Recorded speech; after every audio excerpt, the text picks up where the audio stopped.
Hello guys, nagluluto ako ng sardinas. Ginisa ko muna yung kamatis at saka sibuyas.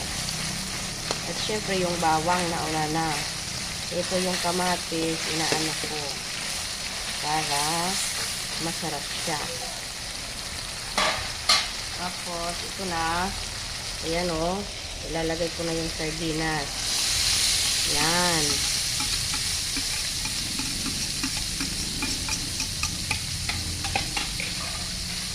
Yan po. Yan. Tapos, lalagyan ko ng tuyo.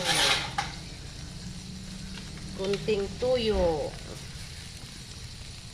Yan.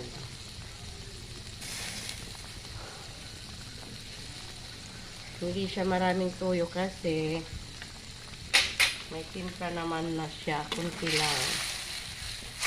Ayan. Tapos, pakukuluin natin yan para maging masarap na siya. Hindi na ako naglalagay ng mga pampalasa kasi may lasa na yung sardinas. Ayan. Ayan guys, kain po tayo.